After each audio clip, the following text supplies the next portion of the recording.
Hello, everyone. Welcome back to Red, White, and Bi. I'm Hannah. I'm Ash, and this is episode 11. It's 11. We did take last week off. We've been super busy.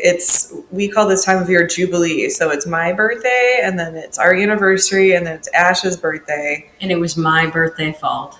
And I'm sorry, you guys. It's your birthday fault? Yeah, it was my birthday weekend, and we just had a lot going on. And it's a busy 3 weeks for us. And then you got 4th of July thrown in there, and we just needed a week off. But we're back in force. And I have to be honest, last week the news cycle just wasn't really doing it for me. And I didn't want to drag you guys through the nothingness with me. Yeah, we hemmed and hawed a little bit, and it was like, there's nothing that I feel strongly enough about to talk about. And I kind of like that we did something new, not last week, 2 weeks ago, with our survey, our political compass survey. Thank you to those of you who took it. It was pretty cool to see your results. Yeah, absolutely. And we have some more interesting topics to talk about this week, so we thought we'd go for it. Like, holy Coldplay. Did anyone escape seeing the stuff about the Coldplay concert with the CEO and the head of HR? That was a wild story, but I thought it was really interesting that on LinkedIn, of all places, I saw somebody, posting about how, everyone's a sinner and we shouldn't be sharing this story. And I just thought, I'm not going to cheat on Hannah. And why, thank you. And I just feel like when people fuck around, they find out, and he fucked around and he's going to find out. Quite literally. And I'm sorry, this has got to be the oldest Gen Xer boomer-esque mistake. You thought you were not in public or something? I don't understand why you thought that wouldn't come out. That's a rookie mistake. Yeah, it's something that could easily be avoided, first of all, by respecting your relationship and marriage, but then Ding. respecting, this is going to sound bad maybe, but at least some people are smart enough and sneaky enough to at least try to hide things from people. He didn't even do her the honor of trying to hide it. He just publicly went to a Coldplay concert, got on the Jumbotron. Yeah, it's 2025. You can't escape people's cameras. I don't think I've ever been to a concert, but there was a crowd Jumbotron like that. I mean, sometimes they pan over the back of the crowd, looking at the stage, but I don't know if I would have necessarily expected that. But he did say, speaking of LinkedIn, I think he said something about how he apologized and all this stuff and the disrespect he caused his family and his company and his relationship. And he goes, but then something along the lines of I'm deeply troubled that such a private event was made public. People have just pried into my personal life. And it's dude, you put it out there. Yeah. If you're going to publicly have an affair and you don't get much more public than probably a maximum capacity show, then you will have the consequences come and find you, and this time in the form of a Jumbotron. And it's just chef's kiss irony that it's the head of HR, because have you ever met an HR person who wasn't a shitbag? I haven't. I'm sure they exist, and if you're out there, kudos, but I haven't met you. Please do an HR litmus test and prove you're not a shitbag. Whee! All right, so good luck to those assholes. The next biggest thing that everyone is talking about is, of course, the Epstein Files. Or what are we talking about when we don't really have enough information? And it's been promised to us by this administration. Hannah found some breaking news that maybe we'll get something out of a deposition on the Epstein Files. Well, really quick, background. Mm-hmm. You're right. This was something the Trump administration ran on. This is one of the campaign promises, and many more times than once, it was promised to us that we would see a client list, that we would see the body of evidence against him. And so far, none of that. But as I was doing my deep research that we prepare for this show every single time we do it, I stumbled actually NPR is where I found this. The headline is Trump calls for the release of Jeffrey Epstein grand jury testimony. So they've officially formally asked federal court judge who was assigned to the Epstein case to unseal the testimony. So the idea is, in a way that obviously and hopefully will protect victims as much as possible, that should be transparent with the American public. Like, it's been long enough. The conclusions have been made. The guy was in prison for it. That makes me, like, I'm a little bit cautious of being comforted by that, just because it's like, how do we know that, there's anything in the deposition? And well, right. It would just be redacted to hell and back, probably. And what gets me is like, is it going to be one of those things where it's someone pleading the fifth, or something, like, to show, like, just in good faith, oh, we're trying to get it released, but there's nothing really in that deposition that will give us any more answers than the few that we already have. I don't know. I feel like I do know. I feel like you're exactly right. It's a carrot that they're dangling as a distraction for the, like, magically disappearing client list that they talked about. Kim Bondi said it was on her desk. She spoke about it in no uncertain terms, and then now they're saying it doesn't exist. Now, I understand the legal quandary that you get into if you release a list of names, but no one's been formally charged, and maybe nobody ever will be formally charged. Maybe there's not enough evidence to bring against these people. So I understand the, like, absolute shitstorm that you might be getting into by releasing names. I don't even know if legally you could do something like that. Well, and that's the thing, is like, there's probably a strong correlation between people who rode on Epstein's plane and people who did bad things that are illegal. However, if there's an overlap but it's not 100%, you could blow up some people's lives that don't deserve to be blown up. I think it's maybe one of those cases where, like, weighing the pros and cons, more people did a lot of bad stuff than didn't. But if you were the one person who was on that, but if you were the one person who was on that plane and didn't do anything wrong, like, I think that person's freedom and reputation deserve to be protected. That being said, I'm in full support of releasing that list. Yeah, me too. There was, like, a meme I saw that basically said, if the country would be, like, blown up by releasing the names of a bunch of pedophiles, then it deserves to be. Oh, absolutely. Yeah. I think this is not a controversial statement by any means. There's nothing lower than somebody who hurts kids. Yeah. I was having this conversation with a friend on my way home from work the other day, and it's like, there's nothing too harsh or too severe a punishment or too reactionary a response to finding out that somebody hurts children. I mean, I don't know what I'm allowed to say and what I'm not, but I wouldn't shed any tears over just about any choice in that direction. We're to a place where I think, there are probably people on the left who think that our entire system needs to be dismantled. And I'm getting to a place where I agree that it needs to be dismantled, but built back up in a completely different way than they would think, Like, I feel like the government has so much control over us and they're taxing us so heavily that it's like, what are we protecting these elitists who are robbing us blind for anyway? If half of the people running the country or more are on that list, I say we tar and feather them, It would be it's a scary idea to think about, right? Like, turning everything up on its head, even if it is for the right reasons and for the greater good. Like, the idea of dismantling to rebuild correctly is an idea I like, but it's so vulnerable and it's so dangerous sounding.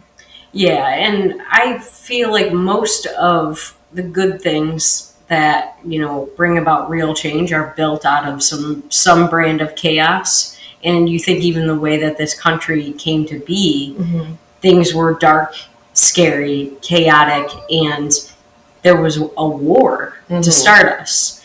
And Thomas Jefferson thought we should have a revolution every 20 years, and I don't disagree with that. Yeah, I don't know about every 20 years, but I feel like there's all these little defeats along the way that have made us, like, weaker and more corrupt and like harder to correct. And because we've just let it go so long, it's like, well, we got to burn the whole thing down and start over. At least every 200, guys. Come on. At least every 100. I'll meet you in the middle. But what I find interesting is that, like, the different perspectives from the different parties with this whole Epstein case. You've got Trump from the stand claiming that it's like leftist propaganda, conspiracy theorists, and that it's liberals trying to take down the Republican Party, which is a little weird to say. It sort of implicates himself in a way that I don't think he should be doing. I hate to be his lawyer.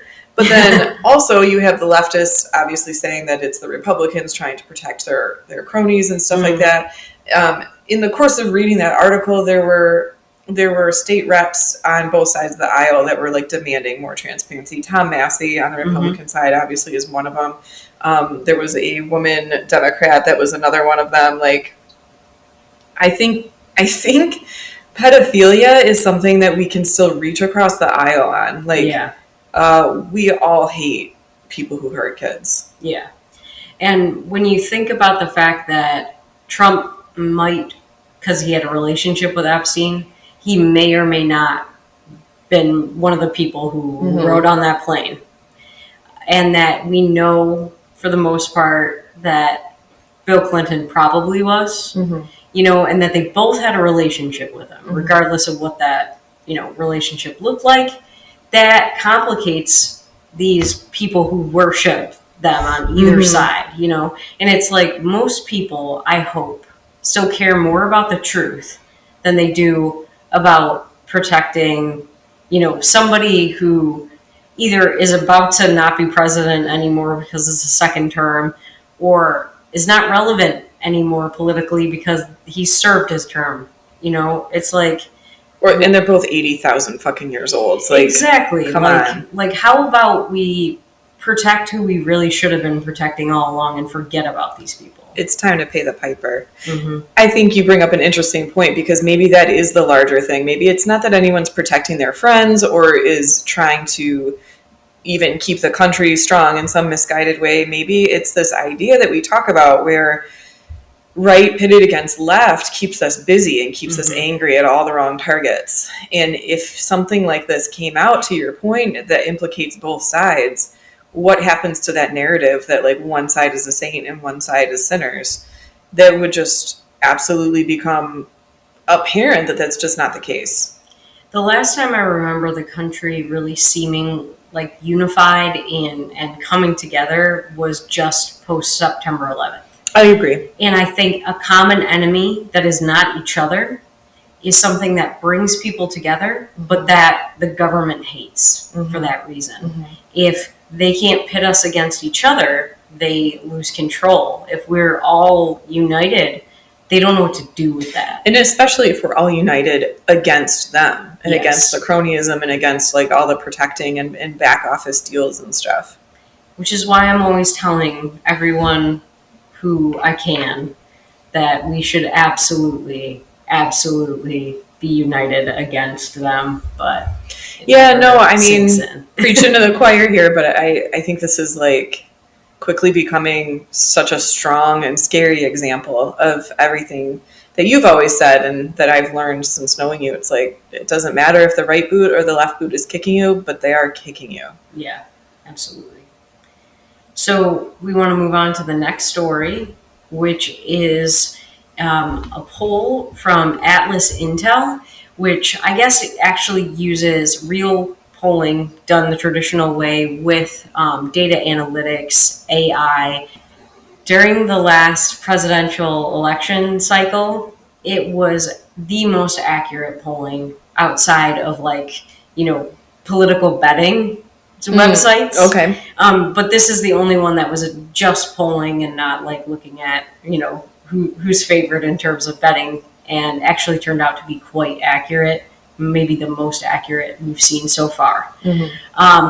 So there's a new poll from AtlasIntel that says Mamdani in New York, who's running for mayor, if running for president in 2028, which he can't because he's not an American citizen. Well, he's an American citizen, but not natural born. If he were the front runner, he'd be blowing Whitmer, Josh Shapiro out of the water. So he would be by far the front runner for the Democratic Party for 2028.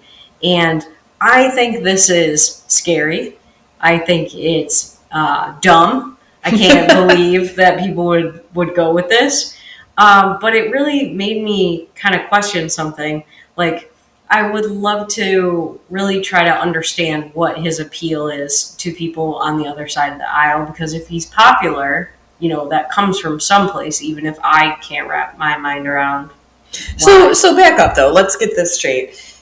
It's a poll asking about an opinion on a hypothetical situation that cannot be. Yeah. So it's pitting an ineligible person's popularity against eligible people's popularity and how that lines up. Yeah. That is surprising to me.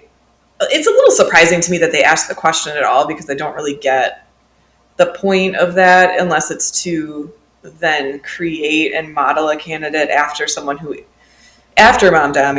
who is eligible. I think part of the reason they may have done it, and the reason it may have come out just this week, is because you have the House Minority Leader, Hakeem Jeffries for the Democrats, who is meeting with Mamdani in New York. And it's become this kind of like, hey, when are they going to meet? What is this going to look like? Kind of like, long-awaited meeting. But at no point, even right now, when it's an imminent meeting, has Hakeem Jeffries endorsed the Democratic frontrunner. He hasn't endorsed him. Hakeem Jeffries, I and so many other of my ilk consider him like I don't know. I think he probably thinks that he's going to be the next Obama, but he looks sleepy. He's not as sharp. He's not that impressive to me. Yeah, as I pull him up on his wiki, he looks exhausted, which hey man, no shade, but he doesn't really have like the shine of charisma that you would want. But it turns out they are both from New York. So he is a New York 8th District state representative. On those grounds alone, it seems like they should be openly supporting each other, just being both Democrats, both New Yorkers. But if you're Hakeem Jeffries and you want to run for president in 2028, which I think he does, you don't want to be seen as a communist, because the rest of Americans, the majority, voted for Trump. Mm-hmm. And some of them thought, like, maybe I don't like Trump that much, me, but I think Kamala Harris will be a communist. So I'm voting not for Trump, I'm voting against her. Right. And if you're just going to replay that in 2028 because you endorsed a commie in New York, that's not what you want to do for your political career. And I understand his perspective. I really do. There are people on the left bashing him, saying like if he had any, balls, he would just endorse. But I can understand why that wouldn't serve him. And then maybe he doesn't share those beliefs. It's possible he's a more moderate Democrat than that. And if so, it's like he's representing his own district. He's representing the whole of the House by being the minority leader. And if you endorse that candidate, aren't you saying the Democratic Party is communist now? Well, it wouldn't be the first time. I mean, you've got Bernie Sanders and AOC running around like I don't even have a funny analogy for that because it's so weird and fucked up. Like, they're straight up. Maybe the line between socialism and communism is a little blurry sometimes, but I think they walk it for sure. Well, and here's the thing. They did not nominate Bernie Sanders, even if the people did. Like, there's a lot of people, I included, who think that Bernie Sanders probably got more votes than... Oh, absolutely. And those were the days where I was hard left. And I think I cried when I found out that they didn't nominate him, because it was like everybody would have voted for him. I mean, everyone that I knew on my side of the aisle in that place and time, there was just no way that Hillary was more popular. Well, and then again, I truly think that whatever happened with Hillary, you cannot believe that the people nominated Biden over Bernie, at least from where I sat, the entire generation, our generation and younger, was not going to vote for Biden. They wanted Bernie. I was still on the left at that time, and I was so disappointed that Joe got the nomination, because it was like, of everyone that was up there, he was the least interesting, he was the least charismatic. Even though he had been VP, I knew the least about him. It was just like, yeah, he seems like he's possibly a sure thing, but he's the most boring, like, no-riz, bullshit old man. Like, I was disappointed. It felt like Monday morning in a way I can't explain. Yeah, and all that to say, like I know that there were probably older Democrats who would have preferred Biden, who might have preferred Gabbard or Buttigieg over Biden, but they wouldn't have voted for Bernie. Like, they straight up don't want to be associated with Marxism, and they wouldn't have voted for him. So maybe that was a bigger crowd than we know, and maybe it was all on the up and up. But there was not a single person that I knew in my age group who was like, yeah, I'm super excited about Joe Biden. Yeah, no.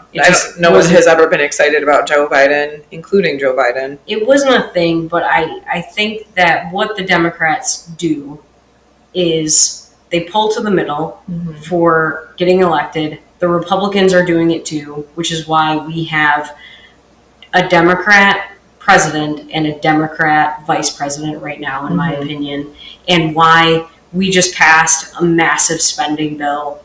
And then it's like, we're going to sprinkle after this, $1 trillion spending bill, we're going to sprinkle a little bit of Doge cuts.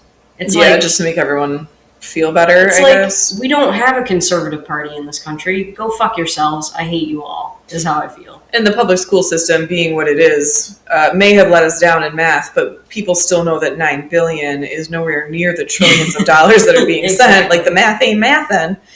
And just to go back to what you were saying a little bit, I don't understand why somebody on either side doesn't just say, like, let's have a runaway election for once. Like, you've got the left creeping further and further towards socialism and communism and extremism. And in response, the Republican Party doesn't decide to put their best foot forward and just yank everything back to their end of the aisle. They just let the bar be raised and raised and raised, or maybe lowered and lowered and lowered, depending how you look at it. It's like you only have to be slightly better than the person you're running against. And the same is true the other way. Like, we're putting up Trump. Like, he's not, yes, you have his rabid fans and like the MAGA tribe and all that, but like, you don't have to be very smart, very classy, very charismatic or well-spoken to be better than him. Yeah.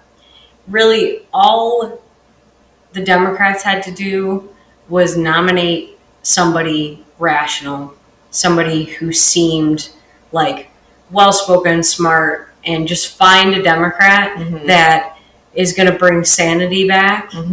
And they couldn't find somebody who didn't have word salad and a past with Harris. And that's what I don't get. It's like, you can't, I have felt a little weird about saying this since I said it, I think in episode 1 or 2, where I said, like, I don't believe that's the best women have to offer. I don't believe that's the best that brown people have to offer. Yeah. I just, as a white person, that feels a little weird coming out of my mouth. So I'll just say it a different way today. Like, I don't believe that who we have been putting up, like, that's not the best Democrat that's out there. That's not the best Republican that's out there. I don't even think it's in the top, I don't know. It's not even in the top 80% of available people who could have taken that job. So what is the actual criteria? Is it controllability? Is it somebody that the GOP or the DNC can just use like a marionette? Like, they're obviously not the best qualified people. Yeah. So what are they? Why do they keep getting picked? I'm going to get a little conspiratorial. Do it. Just for a sec here. But I actually think that Donald Trump has always been a plant to destroy what's left of the Republican Party. He seems like it. Well, he seems like a plant for something. I can't even really figure out what. When I look back at Mitt Romney, he was straight up a moderate because he had been a Democrat. A Democrat? I love that. No, keep that in. That's hilarious. He's been a Democrat in Massachusetts. But it's like, when you become a Republican from being a Democrat, you're only going to be a moderate. Mm-hmm. You know, he had something that was similar to universal health care in Massachusetts called Romney Care. Aw, Romney Care, Mitten Care. Maybe it was a small enough state and a person who was good enough at math that it actually would have worked there, but you know, you can't apply it to the whole country. All that said, it's like he exemplified the too nice guy who wants to compromise. Like, it ruined Bush Sr. to try to compromise, like no new taxes, and then, well, since we have a Democrat majority, if you guys think so, oh shit, I'm out on my ass because I didn't keep a promise. When you look at Romney, he and Paul Ryan wouldn't have gotten done, I don't think, what they set out to do, even though at that time I wished they would have. They wouldn't have, you know, not raised a debt ceiling. They wouldn't have balanced a budget. Maybe if they balanced the budget, they still would have done it after raising the debt ceiling. Compromises would have been made. And I think, to your point, you really, maybe if it's now just a battle of extremes, I don't know if it's just like moderates who end up being more extreme than they promise us, or if we really just need to like weigh the extremes and like see where we end up.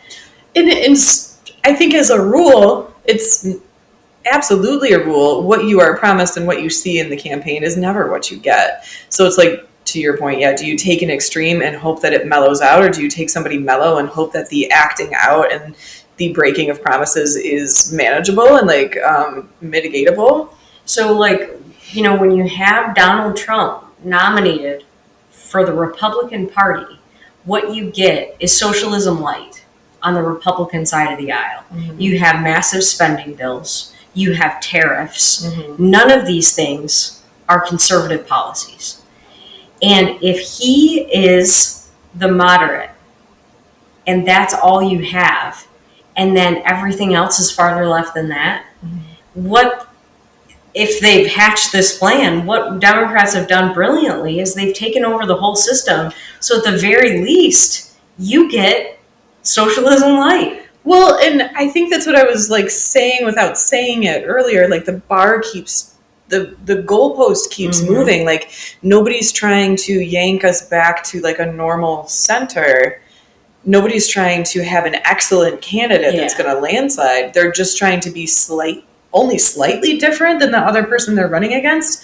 And I don't even know that, Ash, you know way more about politics than I do. So I'm just trying to be maybe wishful thinking or like calm maybe in a way about it, and whether or not that's reasonable, I don't know.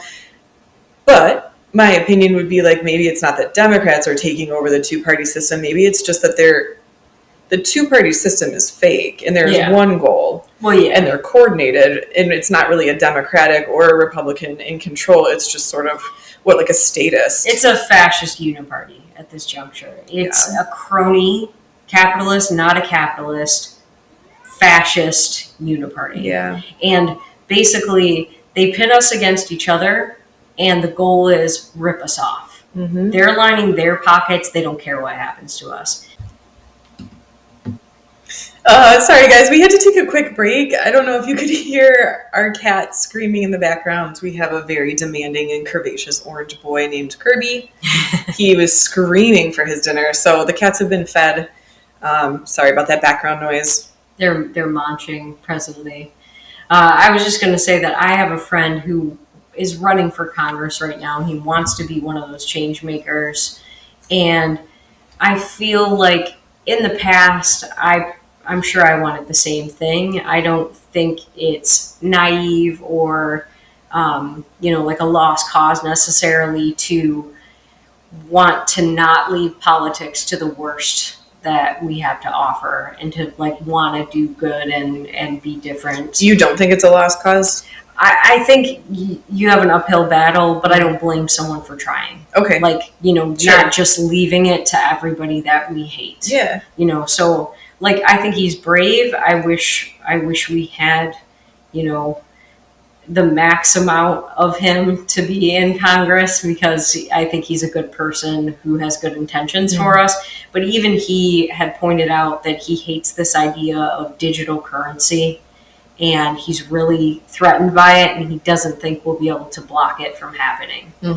He's still running, so he's not actually a member of Congress yet, and he just hopes that maybe in the next cycle there would be enough people to block it, but he's nervous about that, and he's angry, and he said, I think I may be the last Republican.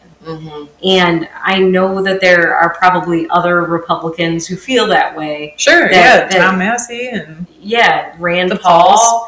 And it's just like, I don't know that I'd even use the label, but I have felt that way. And I think we've all had moments where it's just like, hey, like people have left me behind. Oh, yeah. So, I know that my experience is my own, and that Hannah, you've had like your seasons of like going through all of this. So I was thinking about like your experience in the past, and I was thinking about Mamdani and how extreme he seems to me, but also like wanting to understand the appeal and like when you're in the machine and you got a team you're rooting for and like how that feels good sometimes. Yeah. It's just like I thought back to like Obama was probably the last person that not to speak for you, but that you probably were excited to vote for necessarily, maybe even Hillary.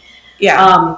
But like hearkening back to the message of like hope and change, because that's the big messaging that even somebody like Mamdani is like embracing, utilizing.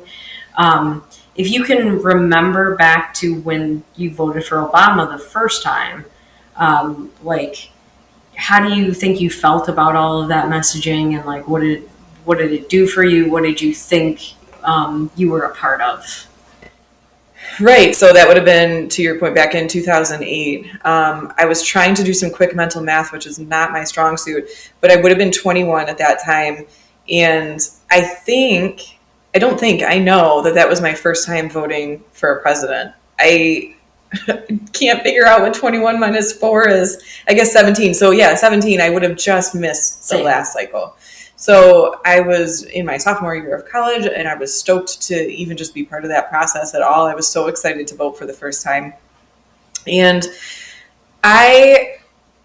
before I met you, Ash, I didn't know half as much about, probably a quarter as much about politics as I do now, because you've taught me quite a bit. But even more so at that time, I was very limited in what I actually understood about the process and the candidates and what I valued even. So all that to say that I didn't know much about his opposition.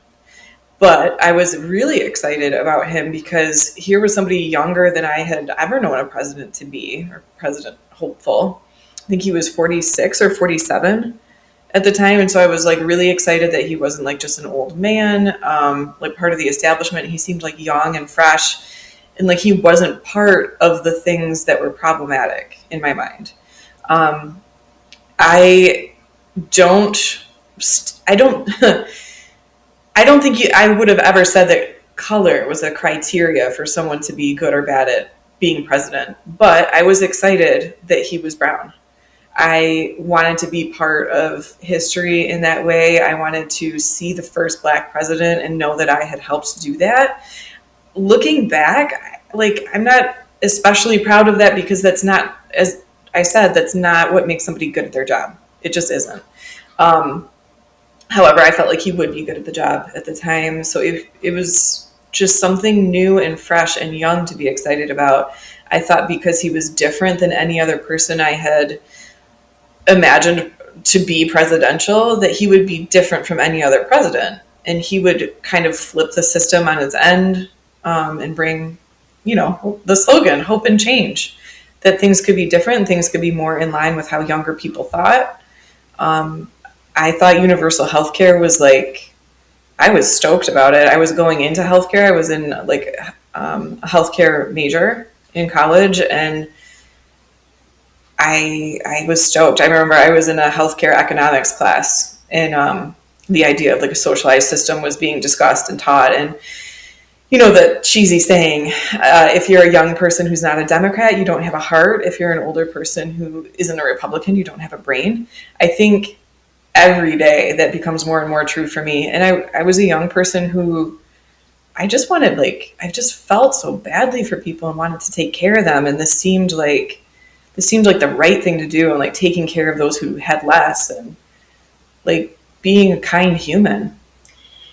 And if you can like really know that I mean this, I don't think that younger people or people who are just sort of like dipping their toe in the water of politics, or even like apolitical people, are necessarily wrong, or like they don't know what, like they're dumb or whatever if they hear a lot of the ideas and slogans of socialism and communism and think it sounds good. Because really, like, I think of everything that has flowery language and is like well put to people. There's a mastery to like Marx's philosophy that really like warms people up, and I don't blame them for. There's a huge emotional appeal. But I think as soon as you look at like the history of what happens as a result, and really examine the how do we do this, or like what's going to happen if we do, it starts to be like, well, that sounds good, but does it make sense? And one of my favorite things about Hannah, I actually told her today in a different context, is that she has a way of like pulling out the rational of situations, arguments, and even like things that are told to her, to just sort of break it down, because she's a scientist, of like, hey, I think I understand what you mean. I like the sound of that, but does it make rational sense? And to me, it makes perfect sense that you, being a good person and a kind person who cares about people, heard something that's like, that sounds good. I like that. But then over time, you were like, wait a minute. How do we actually get that to work, though? Right. So I don't think, thank you for the compliment, by the way. And I think in a humble way, like I agree with you. I think the intention was there and everything. And it was just like youth and inexperience and a lack of knowledge that I hadn't honed those skills of like really teasing something apart and poking it for holes and just trying to see what the weak spots were. It's like you sort of have this tunnel vision of like, here's the big, beautiful, shiny answer. And that's okay to believe in that answer. But I think time and experience have taught me that there's always a price to pay. And is it worth what you get? There's always unintentional consequences. And can you foresee what they might be? And yeah, it was just a skill I didn't quite have yet. There were a lot of people in my family in the restaurant business. And once Obamacare started to get up and rolling, I saw real-time consequences of how devastating it was for people who actually were supposed to be the ones being helped. It was cutting down their, employers were cutting down their hours. The insurance was way too expensive to afford. And now you had the threat of the law on you if you weren't insured. I think pretty quickly it became apparent to me that this beautiful idea about taking care of each other, I don't know that it's impossible, but it certainly wasn't done right. And just throwing it out here, I had to actually buy insurance because I changed jobs, and the website still doesn't work. I know, that's the joke in our household. The government can't even run a website, and it just didn't work. Yeah, I was all nervous, and she had to help me. Yeah, I think so. Yeah, this just happened. This was our week, guys. So this just happened Monday. Yeah, and understandably, you were really anxious about it because, like I said, now you have this element of like, not only do you need to take care of yourself and you want to like not cost your family a ton of money, but now there's the threat of the law if you're uninsured. And I was so like, I have high blood pressure. I was so hopeful that I could just forget the whole thing. And then Hannah had to remind me that you're on 2 blood pressure medications and maybe, you shouldn't be messing around with that. And we looked those up, and the cost without insurance actually was pretty cheap, but it's like you don't know if you're going to get a car accident. Yeah, 90 days is too long to gamble with. If this was like a matter of 3 weeks, I would probably be grinding my teeth at night, but like whatever, like we can probably do 3 weeks, but 90 days is too long. So yeah, so all that to say, like I think I can relate to a feeling of like wanting something to be true because it sounds like a good idea, and then maybe like having a problem of like, whether or not it's plausible that you look back on later and you're like, okay, maybe I was a little naive or I didn't have enough information and I was following my heart when if I had looked a little harder, I could have made a different decision. And I feel like even though we did different things, you and I were in that same boat at the same time, because I voted for Bob Barr that election, and I thought he was a fantastic candidate. I really agreed with everything he said. It was the last time I really felt great voting for a libertarian. But it's like the Libertarian Party can't win. Yeah. We barely made a dent. It was like 2000 and like 2 people in Michigan, and my brother and I were the 2.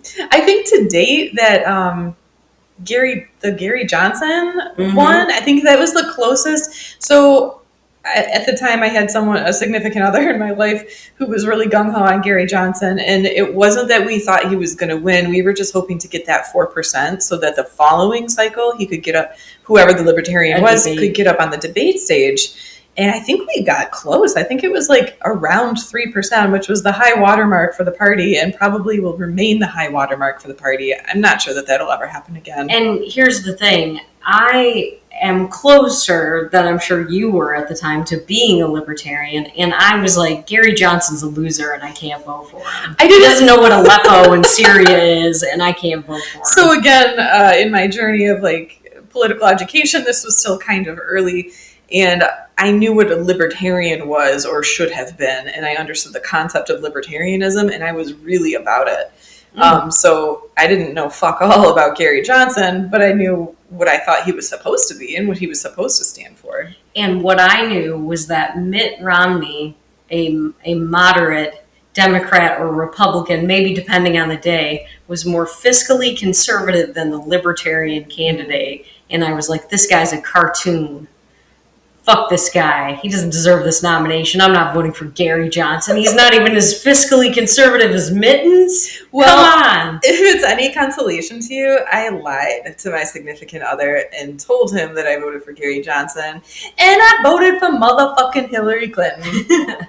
Which, in retrospect, I'm not proud of that either. But here's my question. Like, now we know that you have in the past voted for somebody you probably wouldn't vote for again. Maybe Biden, are there more? So when we discussed this question earlier, I actually took a couple notes because I need to sit down and like actually tally up every presidential cycle I've participated in. But I think more often than not, I have regretted my vote. So I was happy to have voted for Obama the first time and didn't regret that. I don't remember who he ran against the second time. So it was McCain and then it was Mitt Romney. Oh, the second time was Mitt Romney? Yes. Okay, well then add the second time. It's a very delayed response now that, it's been, nearly 10 years or whatever the heck it is. I can't math. Now that it's been a long time, I understand what that choice was, and I understand how much better a candidate Mitt Romney was. And if I could go back, I would change it. But that was a very delayed regret. I think Biden in 2020 is the overwhelming regret that I have. And I think that was like the actual tipping point where, like we discussed earlier, like you have this idealism, and it's okay to be idealistic, and it's okay to believe in the proposed goal of a party, but it's irresponsible if you don't look at all the like collateral damage or the consequences or the price. So I think that was the tipping point for me. I think that was the last time that I let idealism sort of get in the way of what the responsible choice would have been. So I was happy for a little bit. I think I teared up a little bit at their like actual acceptance speeches and stuff, because I thought it was cool that Kamala was, a minority and a woman and the first woman, and I felt really proud. But very shortly into him taking office, it turned into a huge regret and remains a huge regret of mine. And although I couldn't have done anything voting for Bob Barr, I absolutely hated John McCain. and I absolutely felt like I didn't know enough about a junior senator from Chicago. Mm-hmm. So I don't think I could go back and change that Mm-hmm. vote to make it better, kind of a thing. Right. In 2016, I voted for Evan McMullen, who was a Mormon independent from Utah that was running for president, a conservative independent. And he turned out to be a batshit crazy man who cannot manage money. His campaign was in debt. So imagine if he had run the country. Oh, no. So I don't have a good candidate to vote for in 2016, Mm-hmm. but maybe I would have like written in Ted Cruz or written in like the ghost of Ronald Reagan and just not voted for Evan McMullen. I feel the same about 2016 because that was Hillary Trump. Right? Yeah. Mm-hmm. So that was the one I lied about and said that I voted for Gary Johnson. I am very relieved that Hillary didn't win. And if she had, I would have regretted it today in 2025. But I don't feel like I had a great choice. I may as well have stayed home that day. That was 2016 was a bust. And you'll probably get the quote right better than I will, but it's like that quote from American Hustle about like sometimes all you have are fucked up poisonous choices. Yes. And I feel like more and more that's what we're stuck with. Oh yeah. And it's like, what do we do? So guys, that's our unhopeful ending for this week. And our question to you: have you ever voted for someone and ended up regretting it after? So obviously our choices are going to be yes, you wish you could have voted differently if you could go back, or no, you're going to stand by your decisions no matter how it plays out, which is a legitimate choice too. Just because we have regrets doesn't mean you're supposed to. Yeah, and like we get it though. Hindsight is 20/20. Absolutely. But sometimes it's like kind of just fun to think about, like knowing what I know now. Would I have made that same decisions, especially because they tell us every election is the most important election of our lives. Democracy hangs in the balance. And I'll keep in mind for you guys too, we understand that what you see on the presidential campaign trail is never what you get. Yeah. So I don't necessarily mean, our question isn't necessarily about that. You can't know what they're lying about. You just know that there's going to be some lies in there. But yeah, if you could go back and this is what you have, and you know what you're getting on either side, would you have made a different choice? And I'll just end by saying, screw you, Evan McMullen. And you too, Gary Johnson. Gary. Bye.